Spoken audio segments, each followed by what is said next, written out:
writing, and I haven't been waiting for a response. I've actually been waiting for validation, you know? I've been waiting for somebody to say, you know, you've got great writing capability, what you've got to offer is brilliant, you matter, your story matters, your journey matters, these other women's stories who were within this book, their stories matter. Drive. So what I started to do, I started to just like buy and sell domain names when the internet was like literally you had to plug it into your wall. Do you remember that? Yeah.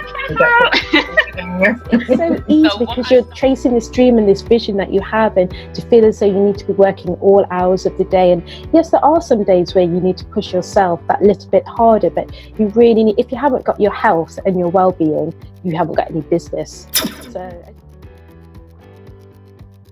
Hello and welcome back to another episode of She's the Boss Female Entrepreneur Stories, where I am joined by fabulous women in business. I interview women from all sectors, from all industries, ages, backgrounds, and from all over the world. If you haven't already done so, please make sure that you click that follow or like button so that you're the first to know when I release a new interview. And if you haven't already done so, make sure that you share with your network. I do these interviews every week, and they're really useful. There's so much inspirational and motivational messages shared by the women that I interview that really we want to put out there. So share in your network. Today, I am joined by my first entrepreneur from Spain. I would like to welcome you, Gema Ramirez, who is the founder of the Consciousness Academy. Thank you so much for joining me. Thank you. Thank you so much. It's a pleasure to be here. Thank you for inviting me. No worries. So tell us about the Consciousness Academy. It's a really powerful name. What do you do, and how did you come up with the name and the concept for the business? Thank you. I'll start with the concept. It came from my spiritual teacher. She kind of came up with the School of Consciousness, and she died, I think it's 4 years ago now. It's going to be sometime in April.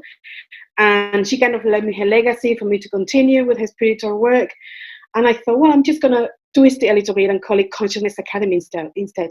And it has been growing for the past few years. It started as part of the charity that she left me in charge of, where the main goal, and it still is to raise consciousness for people, is to raise consciousness, which now really is, we're going through the times where this is much needed. Mm-hmm. And so we're raising consciousness through love, compassion, and conscious education. I think it's really important to just educate people that there is another way of being where you can find happiness and fulfillment from within. That's the core message that has changed. What has changed is the nature of the business, because through different phases, I used to work for the corporate world as a trainer, then change management and project management, and I left that. I think it was probably about 4 or 5 years ago as well, when I studied, I did a course on coaching and became a coach.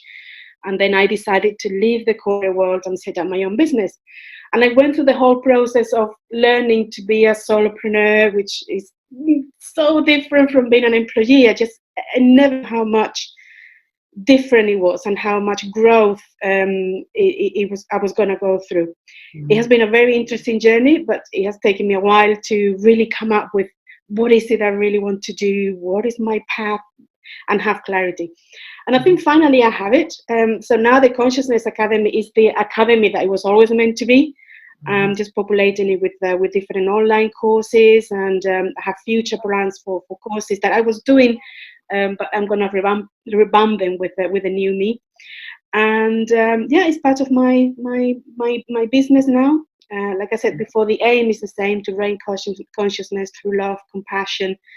And now we're offering lots of free advice, free courses, and coaching for healthcare professionals and carers as well, because we're all locked at home with all our family, and it's really tough.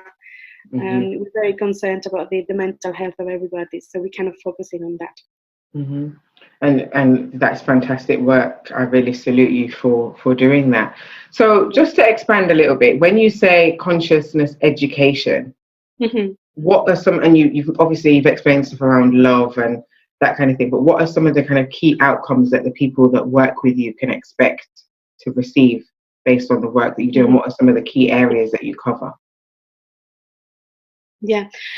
Well, I focus on people feeling happier and more fulfilled. So to me, for someone to feel happier is to overcome the fears, the blockages that they have, that we have from childhood or from many years, and become the true essence that we really are, become more aligned with our souls. So that means that when you release emotions or blockages or fears that you have there for many times, for many years, you feel happier because you're more at peace. And fulfillment is another key thing. I believe, and that's one of the things that my teacher told me, that if for someone to feel fulfilled, they need to find a purpose, something to do in the world. It doesn't matter what it is, whatever that makes you happy, whatever you feel, wow, I really like to do this. This is what I was meant to be all my life. I really found it. So I love guiding people to find that makes them fulfilled. And obviously, because we want to raise consciousness, so focus on three things that are key to find this happiness and this fulfillment, which is presence, conscious leadership, and peace of mind. I think there are three crucial things to really become the better version of yourself, but being happy and fulfilled at the same time. Basically, a much better human being and happier.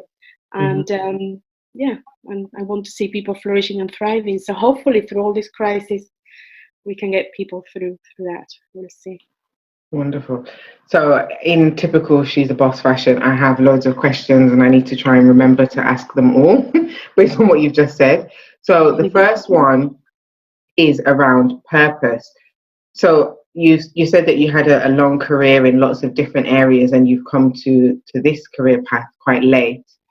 Would you say that you were missing purpose and now you found it, and how important to you was having a mentor in helping you find your true purpose? That's a really good question. And it just made me realize, thinking about the answer, that no, that it was now when I was kind of in the last few months when I really found the clarity and what I was meant to do. And before, I was in training. So everything I've done, everything I've gone through, even the last few years when I've been focusing mainly on caring for my mom, which again, it has been really challenging. But through all that, I've experienced so many things and so many mental stuff that I thought, okay, if I, as a coach and someone who has been in touch with her spirituality for so long and have so many tools, I'm falling into fear. I'm falling into many things that I didn't think I could. So other people who haven't got those resources, how are they coping? So all that was kind of training to get me to where I am now. And it's funny how, since this crisis with the coronavirus, we're recording in the middle of it, we've been confined for almost 3 weeks here in Spain. I have been even more clear of what I'm here to do. And I love, her name is Shelley Hunt. She's the founder of Women of Global Change. And I've just opened the chapter here in Cadiz. And through that, she quotes and she says, through service we succeed. I'm paraphrasing, but something like that. And that's really what I'm embodying right now, and that's my purpose. So yeah, it took me all that, all those mentors and all those teachers to find that. And that kind of leads me into the next question, and made sure that I remembered. Obviously, we are in the middle of this COVID-19 crisis, and a lot of us are at home. You mentioned earlier around this idea of peace of mind.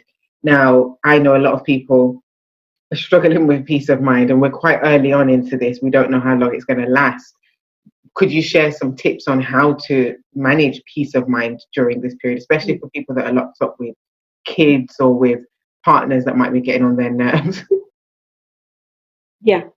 Thank you for asking that question, because it's been my main concern through this, the people's health, because I knew after being indoors for so long, looking after mom, I've been through many stages of mental health, and I know how crazy one can get. And the main thing is to have peace of mind is acceptance, to get to the point of acceptance of what's going on. Like I said before, all that I did before is taking me to this point, and everything that I've learned I can apply now. And one of the things I learned through the years working as a change manager was that there is a curve on any change. Mm-hmm. At the beginning, you go through awareness, this is happening, but then probably you won't believe it, you deny the change.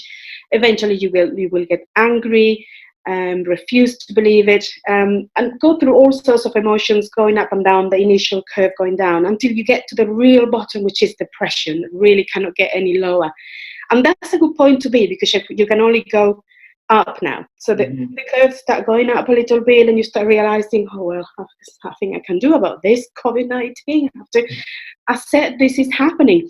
And acceptance doesn't mean surrendering and just doing nothing. It means like, okay, well, I'm waking up, and what can I do? What can I do now? And that's where the transformations start to happen, because then people, and it's happening now in Spain, for example, we all want to help. We all want to do something for other people. We want to be useful. And I was making another video the other day about the attitude of service. And that fulfills every belief that makes someone happy, because it takes you out of this curve. It gives you a purpose in life, and it makes you happy, because when you give is when you feel truly happy. The attitude of service, just doing the happiness of others to be as important as your own. What about people that feel that they can't do for others? So maybe somebody that's isolated on their own, they don't really have any sort of, I suppose, business or personal profile, for example. What advice would you give them? Yeah. That's a good question, and the way around that is to know that by staying at home, we are saving lives through this crisis. This is exactly what's happening. So even if you cannot do anything, because like my mom, for example, she's not sitting on a chair all day, and my main goal is to protect her. She cannot do anything, but she's actually saving life, but not going to the hospital every week like we used to go for her checks. So it's about changing the chip. What can you do? Okay, well, I can't stay home. I can't stay home and make sure that I wash my hands. All the things that they've been telling us to do, not to get the illness and not to give the illness to other people. Yeah. So that's. I mean, if you cannot find anything at all, that's the main thing. We're moving to an online business more strongly than ever. There's so many things you can do. Post nice comments to different groups, use WhatsApp to share positivity, many things that can be done online without having to go out or having to spend much effort. So going back to you, you've referenced obviously the fact that you've been caring for your mother, and I'm sure that takes up a whole lot of time. How have you been able to juggle your caring responsibilities with starting and managing your business? It was really difficult, and I mean, I had to cancel the first interview with you because I can't remember what it was. Something happened, and it's been really difficult. At some point last year, I had to stop. I was going to hospital every other week, and I couldn't cope. I haven't got anyone else. Eventually, I got someone to help me, a carer, so a relief from me mainly. So it has been tough. What I would advise to people is to seek help earlier than I did. I think in Spain we're not used to ask for help, and I can see now with care professionals as well that they're asking for help now, that they are very stressed out. So ask for help sooner. If you haven't got any family, like I didn't have any family available, hire someone. The government has people that can come and give you a hand. And it was interesting that when the care was coming and I was able to dedicate time to my business, that was the time for me. That was the time of relaxing, of doing what I want. And people used to tell me, why don't you go out? Why don't you do something, a hobby? I said, I'm doing my business. I love what I'm doing. This is my time, and I couldn't do it before. So it was a big gift.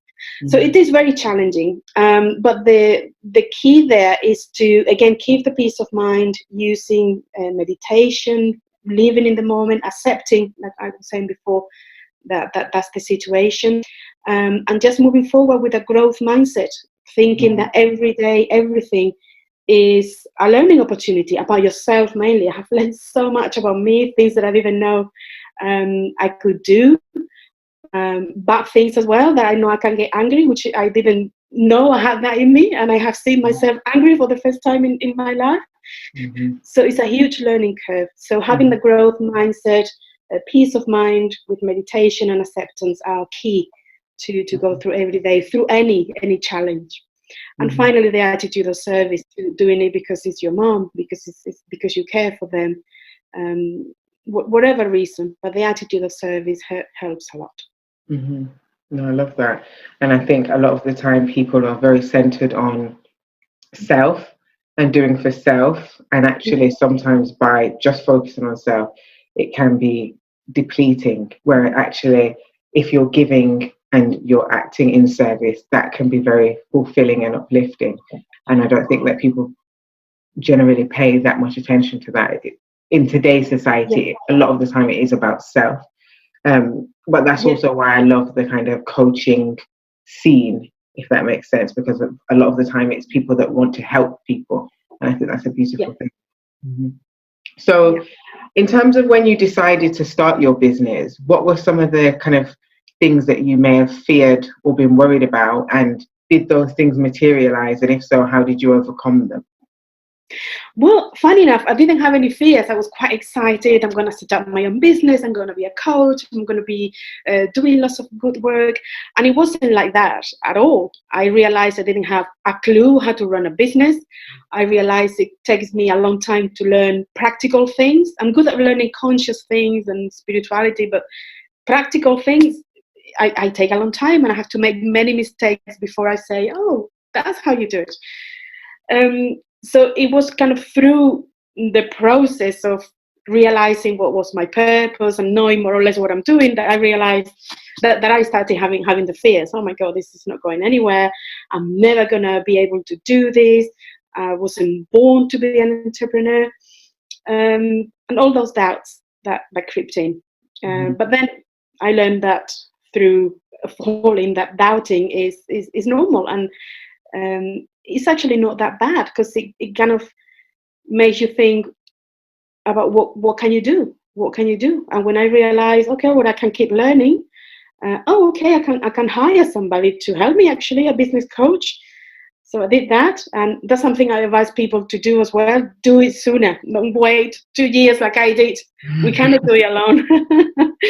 But that was my problem, asking for help. So yeah, ask for help sooner if it's something new to you. Because now I have my business coach, and everything is going better, and I have more clarity. So yeah, I had all those fears kind of in the middle of what I call the process of 4 years, until I finally had my clarity and starting really launching the business and understanding my purpose. How did you go about getting your first clients, and what did that feel like? It was really exciting.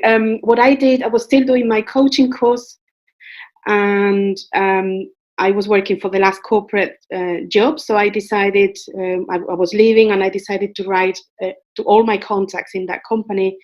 I was working from home at the time, so it was quite handy.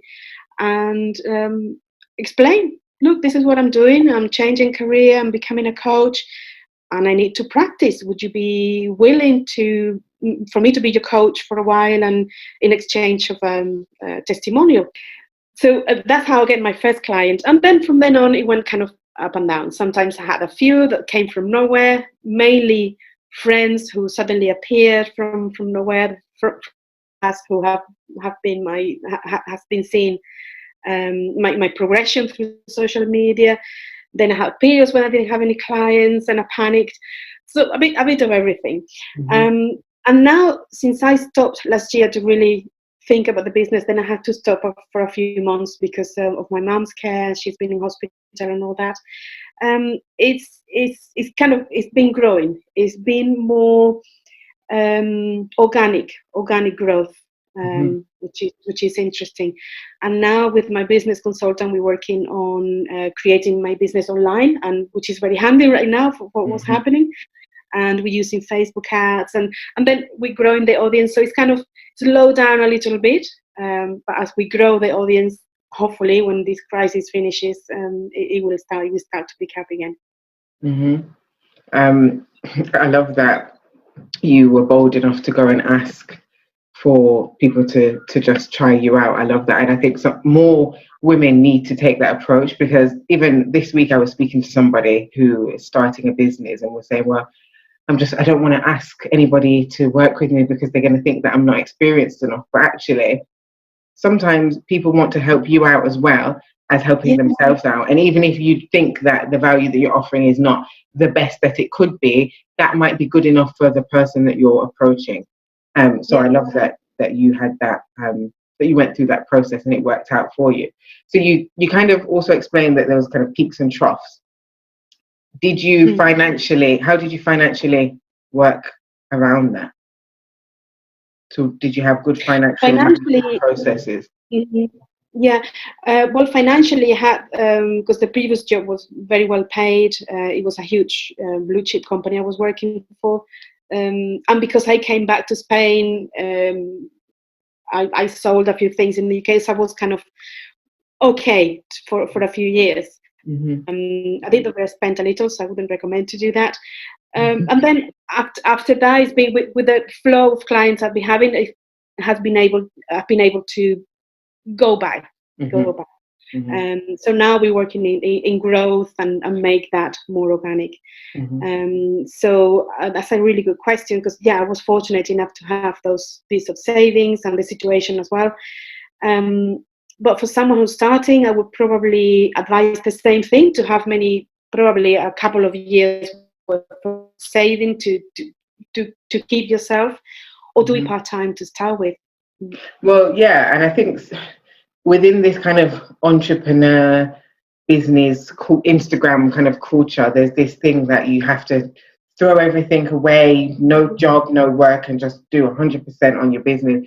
And for some people that might work, but generally it doesn't, unless you've got some money behind you. So I always recommend, if you can do something part-time, like a part-time job whilst doing your business part-time, do that, because and also if you can make the part-time job relevant to your business, not too close that you're going to get into trouble, but relevant in terms of you're getting transferable skills that you can then use in your business, I think that can also be really invaluable. And there's too much stigma on this. Oh, you're not a real business owner if you've got a job. Well, actually, is the business generating income? No. Do you have clients? Then you are a real business person. Exactly. Really, really good advice. And if I was starting again, I would do it that way. I think I have the security of having those savings, and I'll be crazy, but I wouldn't do it like that again, because you never know if you're going to need the money later on, if your business is going to work in 2 years, in 4 years, or if it's not going to work at all, because we're risking a lot. So you mentioned that you were living in the UK. Now you live in Spain. I assume that you're from Spain. I am, yeah. How did you get from Spain to the UK? What was that process? Oh my God, that was 1994. It feels like another lifetime. I met an English guy and I just left and went there. The typical story. We didn't have internet or mobile phones at the time. It was just through letters, actually. It was. That's beautiful. Yeah. And that's why. And I don't know why, but since I was very little, I always wanted to learn English. To go to England. I used to remember seeing on TV the sceneries of all green in the UK, and I used to just go mesmerized. And I don't know why, because no one in my family speaks English or has ever been abroad, never mind in the UK. I don't know where that love from the UK came from, and I loved it. I loved it there. I still do, and I can't wait to go back and visit. It took me. It was hard to come back, and that's something nobody tells you. They tell you what to do when you migrate to another country. There's lots of support for that. When you come back to your own country after 20 years of being away, it's not easy to readapt and come back to the old culture, the old things that you grew up with. So it was quite traumatic at the beginning as well.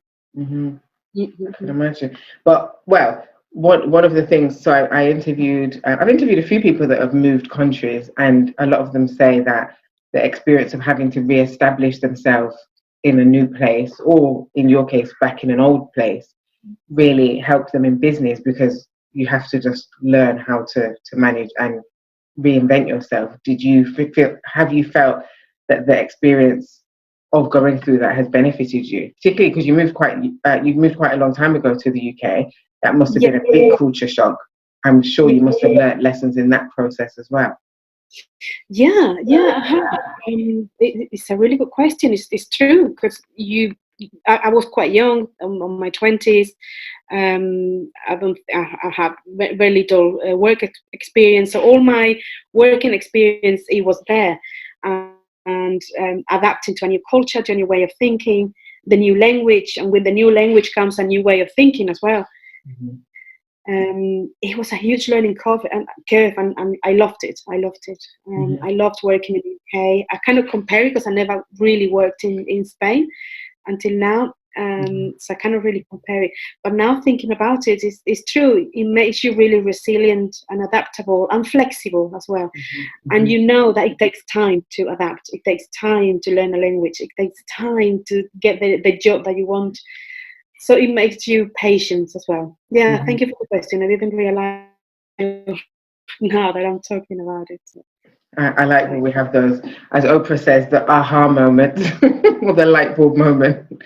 I'm happy that I could be part of yours. In terms of the clients that you've worked with, obviously data protection and all of that stuff. I don't name any names, but is there a particular client that you've worked with that you've really felt that you've made a really significant breakthrough that's kind of solidified to you that you're doing the right thing? Yeah, the typical client that I work with and that I most resonate with and I attract as well, they kind of match my journey as well. So people who work in the corporate, professionals who also have that spiritual background. And like it happened to me, they confuse, because obviously at work they cannot talk about the things that they do, the spirituality and all that, and they have like two lives, and that's exactly what happened to me, and it's very stressful and confusing, and they want to know more. They have this eagerness to be better inside and apply those things back at work or back in their business. And so that's the type of people, and it's really fulfilling, because it's like watching myself go as well, and having the person next to them that I didn't have. So it's very, very beautiful. So yeah, it's a professional person with that wanting to grow and be better, but from a spiritual perspective, from knowing that it's from within, and they're a bit spiritual already. One of the things that somebody asked me, I think a couple of weeks ago, and said, have you ever had to turn a client away that you didn't feel kind of like you're going to work well with? And I have. Not in a obvious, I don't want to work with you kind of way. I did it in a roundabout way. Have you ever come into contact with somebody that wants to work with you, but you felt that maybe your values weren't aligned? And how have you kind of navigated that, if it's happened? Yeah, that's a tough one, because I don't want to hurt people's feelings, but you can see it clearly that it's not. You're not for them, and they're not for you. It goes both ways. So the way I've done it, I think probably have it happen twice or 3 times. I refer to another colleague, or maybe I just let it die on its own accord. Maybe taking it slower and just managing the person so that they realize, oh, this is not for me. That's the way I've done it. I don't know if it's the right way. But I did it that way, so I didn't hurt the feelings, and they realized that it was actually them who didn't want to work with me, and they didn't feel. Yeah, no, I wouldn't necessarily say that there is a wrong way. The wrong way is to be mean to people, but I would also, there isn't a perfect right way of doing it, and I kind of have taken the same kind of approach. Like, I'm just going to take a while to not respond or point them in the direction of somebody else, because the aim of the game is to not upset or offend anyone, but I think particularly in the early stages, sometimes in the early stages of running a business, you have the tendency to want to say yes to everybody. Oh, yeah. But you shouldn't say yes to everybody, because not everybody's going to be a good fit. And then you might end up with a client that you're working with that's actually really draining you and depleting you, so that you're not therefore able to add as much value to other clients that are not draining or depleting you. Yeah, absolutely. Yeah, it's so true. So if you reflect on kind of your journey so far, both the business side and the corporate side, what would you say was the kind of biggest lesson that you've learned in terms of how to operate in the space as a woman in business?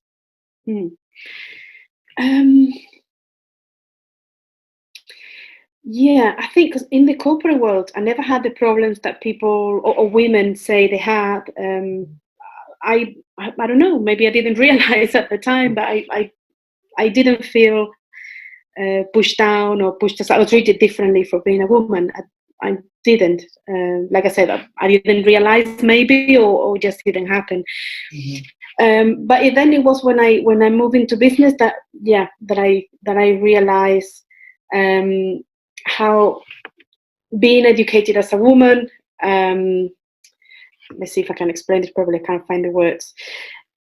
That's when I really realized that I wasn't empowered enough, that I wasn't strong enough, that I had this, I'm not good enough, I'm not being able to do this little me kind of thing. That's when it started to come through.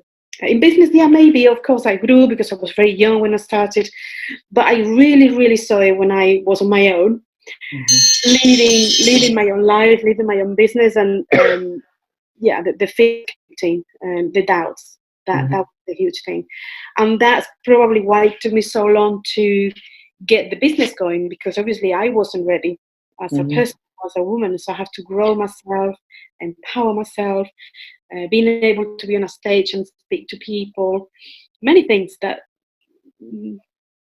because, well, I suppose men go through that as well, but being a woman and maybe may felt inferior in the past, kind of stopped the process, and it made it slower to get where I am today. Are there any key pivotal moments that you can look back at and say, from that point, I realized actually I am good enough, I am strong enough, and I can do this? Or was it more gradual? It was gradual. Like I said, I take a long time to learn practical things, but there have been a few. There have been a few moments. One of them was actually when very soon after I moved into the UK, and I know that's before all that, before the career in the corporate and everything. But it was a point that I always remember. It was the summer of 1995, and it was really, really hot that summer in the UK.